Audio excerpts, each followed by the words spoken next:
Namaskar, wishing all of you a very happy Diwali. Let's begin News Express. India celebrates Diwali today. President, Vice President, Prime Minister greet the people of the country on the auspicious occasion.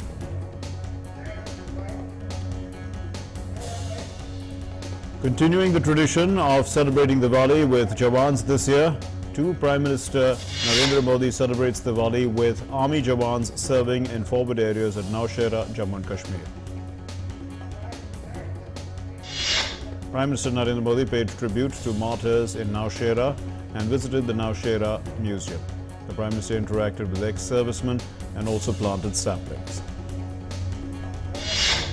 Prime Minister addresses Jawans in Nowshera, terms our soldiers as the Suraksha Kavach of Ma Bharati.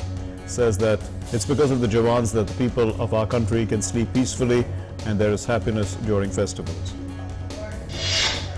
Prime Minister in Nowshera says blessings of crores of Indians are with our soldiers on Diwali. He commends the brigade for exemplary role played during the surgical strike.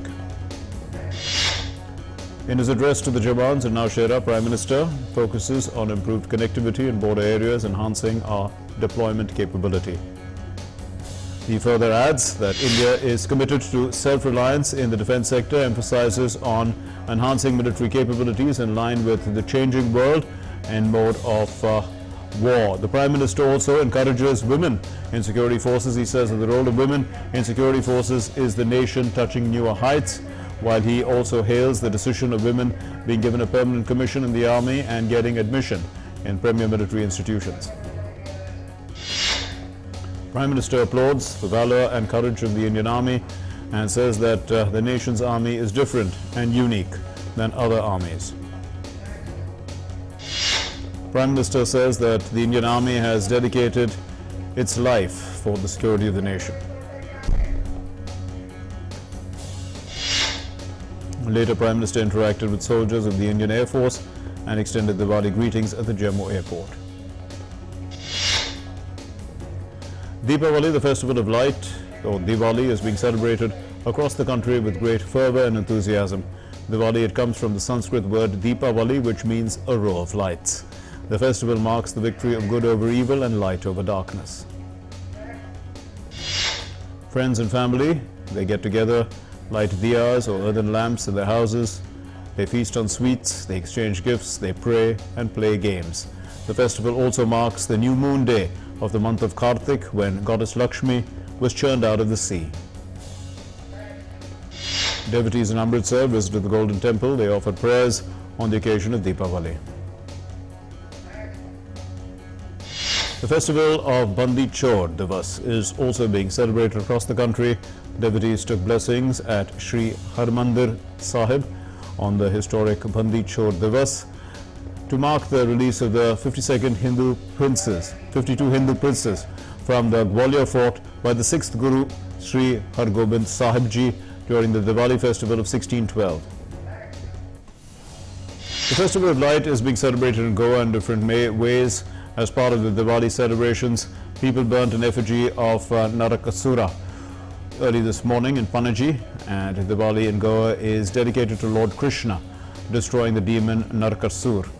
Effigies of the demon are made and burnt down in the dawn of Narakasura Chaturdashi, and people burn the effigies of Narakasura. So in Ayodhya, devotees offered prayers at Hanuman Garhi temple on the occasion of Deepavali. The stage is all set for Prime Minister Narendra Modi's KEDARNATH visit. The holy place is witnessing development like never before, and several new projects for the ease of pilgrims are being constructed. Mysuru-based sculptor Arjun Yogiraj has carved out a 12-foot tall statue of Adi Shankaracharya, which will be installed at KEDARNATH in Uttarakhand by Prime Minister Narendra Modi. The statue of Shankaracharya will be installed in the proposed Sri Shankracharya study chair and museum in KEDARNATH, where the saint's samadhi is built. India's fight against COVID-19 gets a boost. The World Health Organization approved Covaxin the Made in India vaccine and gives the emergency use listing status to the vaccine manufactured by Bharat Biotech. The External Affairs Minister S. Jaishankar welcomed the WHO decision. He said in a tweet, and I quote, "Welcome WHO's decision to grant emergency use listing of Covaxin." He also said that it facilitates travel for many Indian citizens and contributes to vaccine equity, also a global recognition to Prime Minister Narendra Modi's vision of Atmanirbhar Bharat. A happier Diwali. 107.63 crore vaccine doses have been administered so far under the nationwide vaccination drive. India registered around 12,885 new cases in the last 24 hours. The recovery rate currently stands at 98.23%. It's the highest since March of 2020, and 15,054 recoveries were in the last 24 hours, increasing the total recoveries to 3,37,000, 12,794. Active cases account for less than 1% of the total cases, currently at 0.43%. The lowest since March of 2020. India's active caseload stands at 1,48,579. Its lowest in 253 days. The daily positivity rate reaches 1.21%, less than 2% for the last 31 days, and weekly positivity rate, it reaches 1.17%, less than 2% for the last 41 days.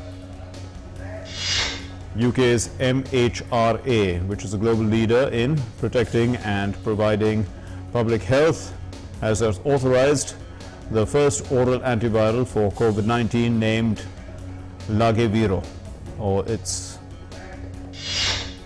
This is the first authorization in the world for the investigation of COVID-19 antiviral treatment from the United Kingdom's MHRA. Young women who were vaccinated against the human papillomavirus in their teens with an older GlaxoSmithKline product called Cervarix had up to 87% lower risk of developing cervical cancer linked to the virus, a long-running English study has found. The cancer rate was 62% lower when the shots were given between the ages of 14 and 16 and reduced by 34% in women. Normal trading remained shut on Thursday, November 4, on the occasion of Diwali.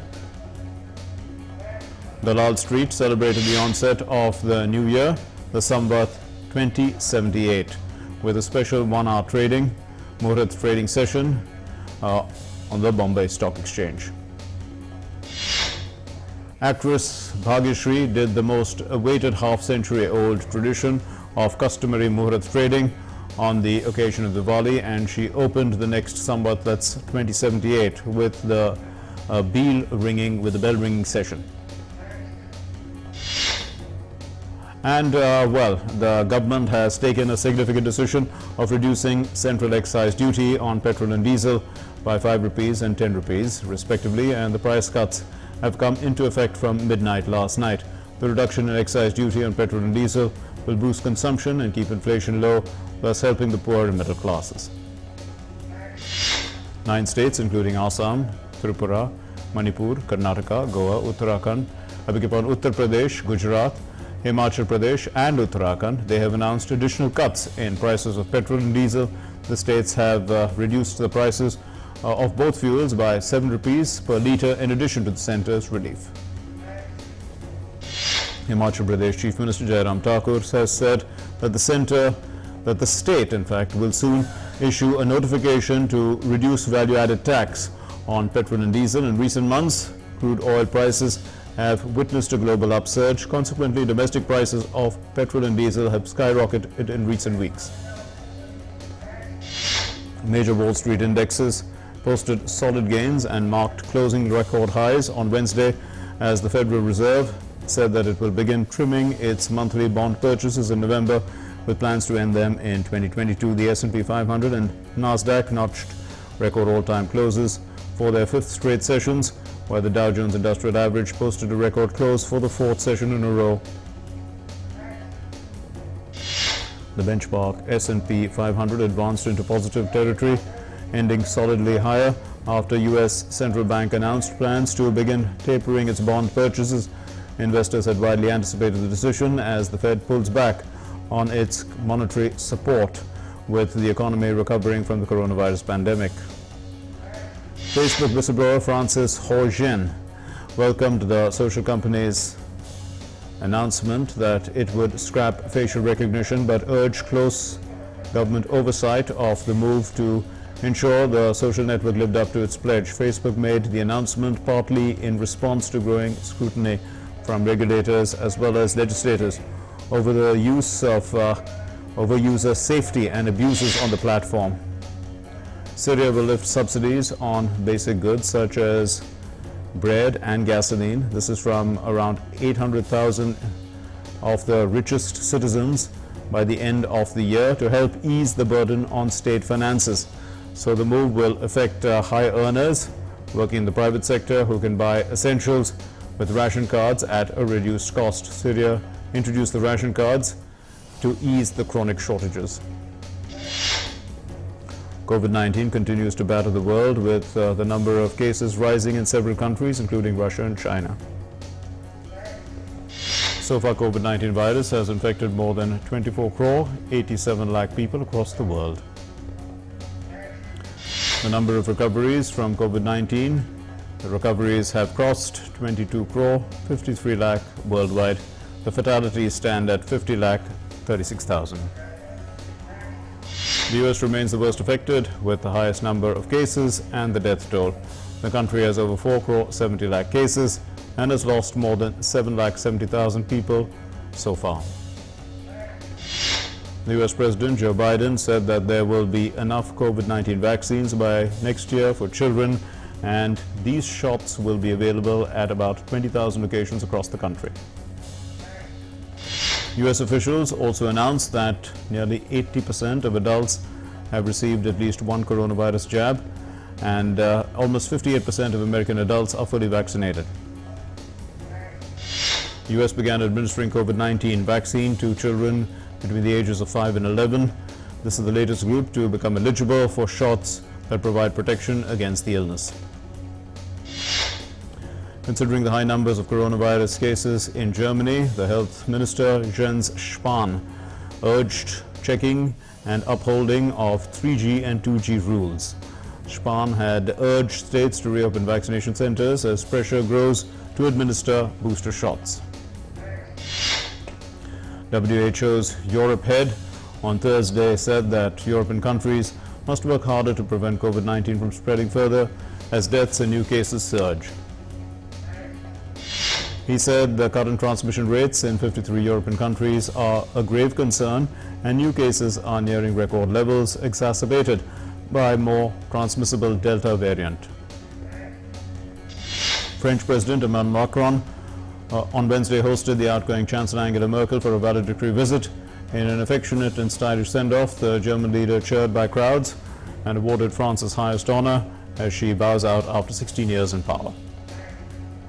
French President and his wife welcomed Angela Merkel and her husband to the heart of the city, while they also toured a former hospital for the poor that is now home to an annual wine auction for charity. Hundreds of locals gathered in the town square to wish Merkel a lovely yet memorable farewell, chanting, "France loves you, Merkel." The U.S. Senate has confirmed President Joe Biden's nominee for ambassador to Israel, marking the banking executive Thomas NIDES as the U.S.'s top envoy to its closest ally in the Middle East. Thomas NIDES is one of only a handful of Biden's picks to be confirmed to ambassadorial posts, as Republicans in the deeply divided U.S. Senate have slowed many of his nominations for the top positions. UN Refugee Agency is distributing blankets and coal to help Afghans in the Afghan-Pakistan border area to survive the winter. The United Nations High Commissioner for Refugees has started to airlift supplies to Kabul to help hundreds of thousands of displaced Afghans prepare for the cold winter ahead. As climate change triggers deadly heat waves, droughts and floods, 3 UN agencies on Wednesday rolled out funding plans to improve weather forecasting in vulnerable countries called the Systematic Observations Financing Facility. This initiative falls under the global plans to provide $100 billion a year in climate financing to poor countries. The number of deaths due to landslides in Colombian town of Malama has reached 14. 6 people are still missing. The rescue teams continue to carry out search and rescue work in the area after the avalanche which occurred as a result of heavy rains that have registered in that rural municipality close to the border with Ecuador. Iran's senior nuclear negotiator Ali Bagheri Khani said that the Vienna nuclear talks for the revival of the 2015 nuclear deal will resume on November 29. At least 7 people were killed as a Belarusian-owned cargo plane crash-landed, burst into flames in Siberia after disappearing from radar. Russia's aviation authority said the plane was completing a go-around in difficult weather conditions and lost communication.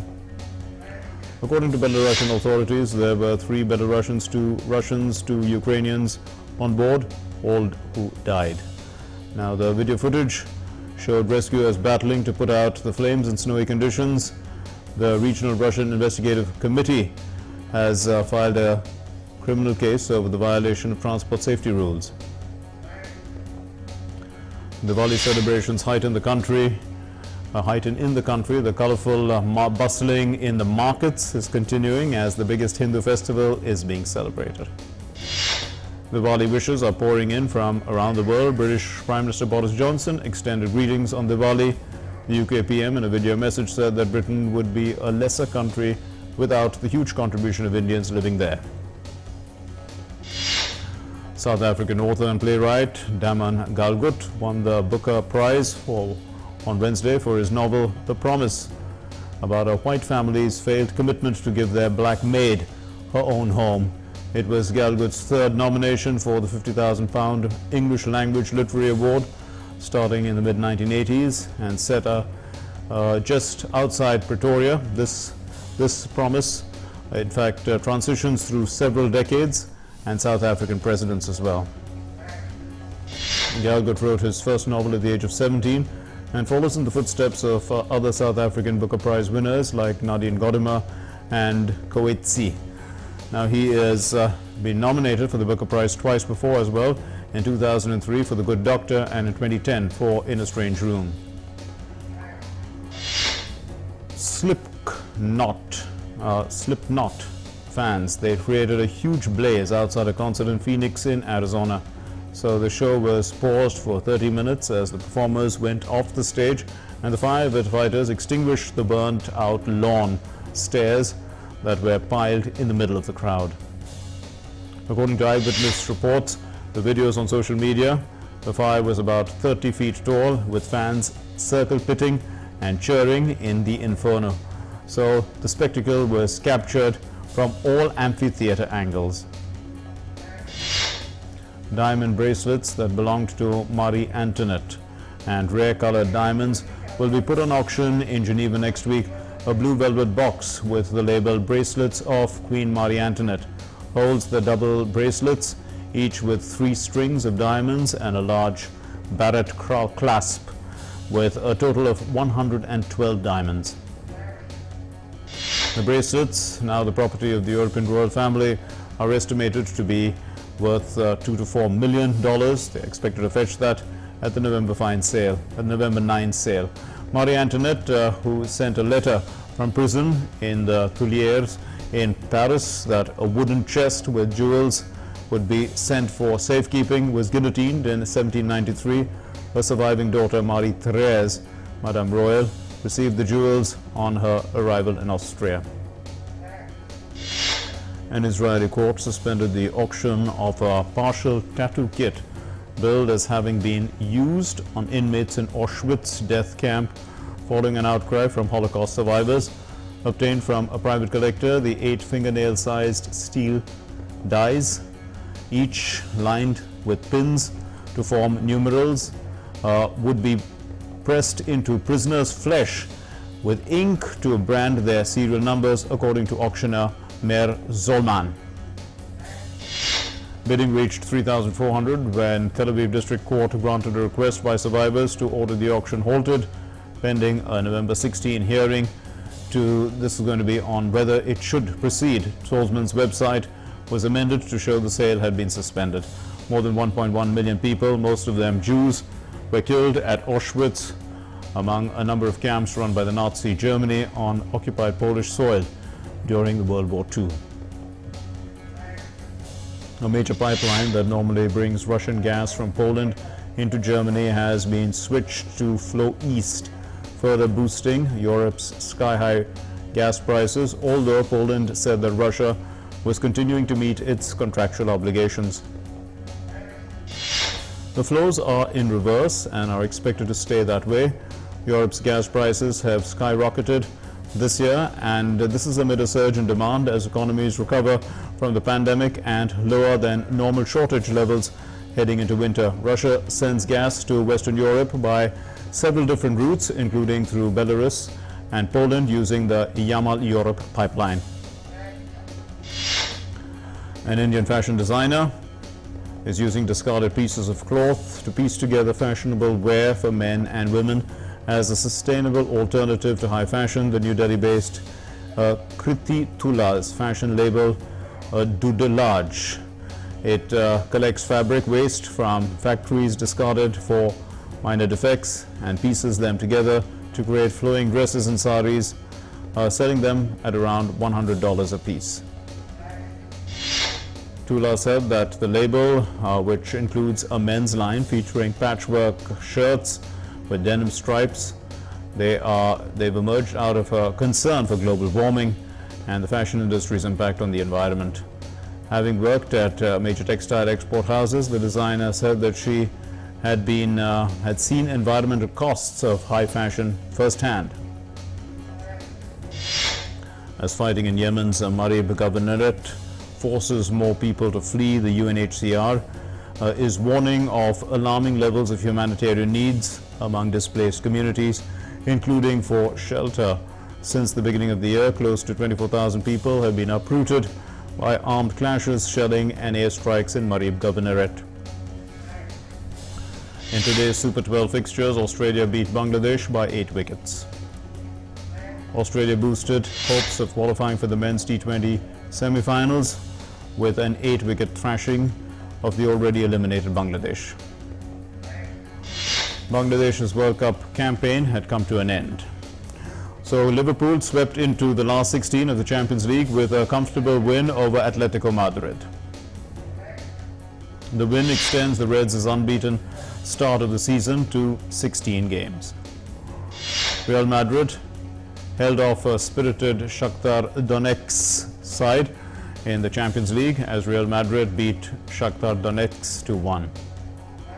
Karim Benzema's double took Real Madrid top of Group D.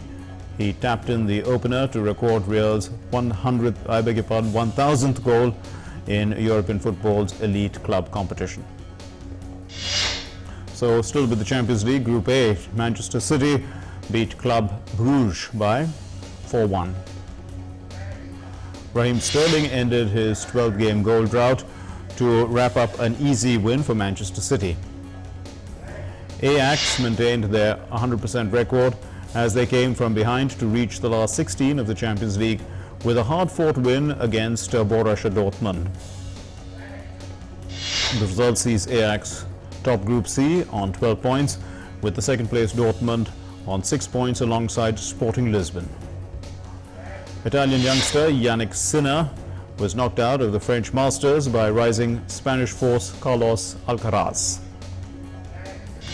Russian second seed Daniil Medvedev concluded a busy day with a 7-5, 6-4 defeat of Ilya Ivashka. British men's number 1 Cameron Norrie stayed in the hunt for an ATP final spot with a straight-set victory over American Reilly Opelka in Paris. Novak Djokovic marked his return to the singles court with a hard-fought win over his Paris Masters opener against Hungary's Martin Fucsovics. World number 3, Stefanos Tsitsipas, retired from his second-round match at the Paris Masters against Australian Alexei Popyrin with what appeared to be a right arm injury.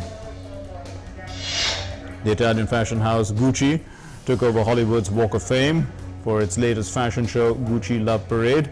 The label transformed several blocks of the iconic Hollywood Boulevard, allowing front rows seats like Salma Hayek, Miley Cyrus, Serena Williams and Gwyneth Paltrow to mingle freely in the street. Taking inspiration from Hollywood female models, they wore classic award show dresses, while many of the male models wore extravagant dinner jackets.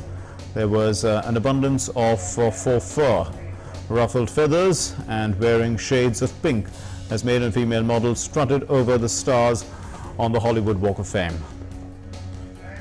The British photographer Rankin celebrates the return of theatre to London's West End after major pandemic disruptions within a new exhibition that features portraits of star cast members, backstage workers and musicians as part of a wider charity arts project called Performance by Rankin. Rankin has taken around 150 portraits of people from some 60 London shows and venues over the past 4 weeks. The portraits will go on show at Fuji Film House of Photography as part of a free exhibition set up in collaboration with the Society of London Theatre and funded by the Mayor of London, starting on Thursday and running until January 31. A newly discovered memoir by late Hollywood legend Paul Newman, in which he talks about fame, marriage and aging gracefully, is to be published next year. Newman is one of the biggest stars in the 1960s and 70s and began writing the memoir in the 1980s to counter the relentless media attention on him. Newman is known for his piercing blue eyes, and he won the Oscar, in fact, for his 1986 film The Color of Money, and was also Oscar nominated 9 times for films which include Cool Hand Luke and The Verdict. He also is a keen race driver, and he retired from acting in 2007. He died the following year of lung cancer at the age of 83.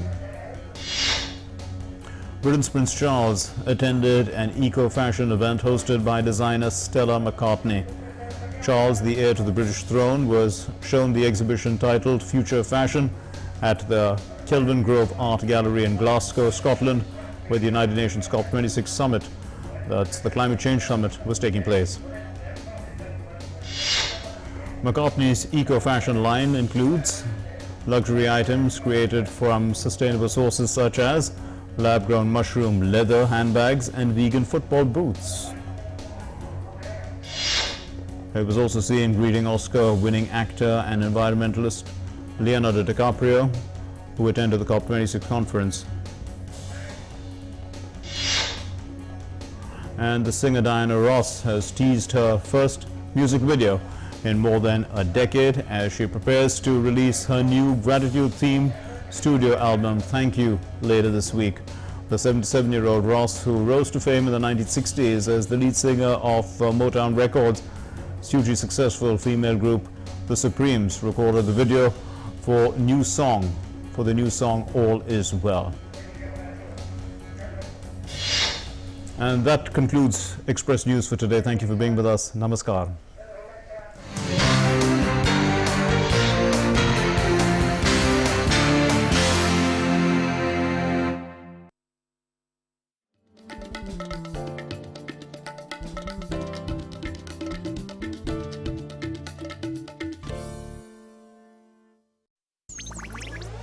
Digital banking का है जमाना, time है बचाना।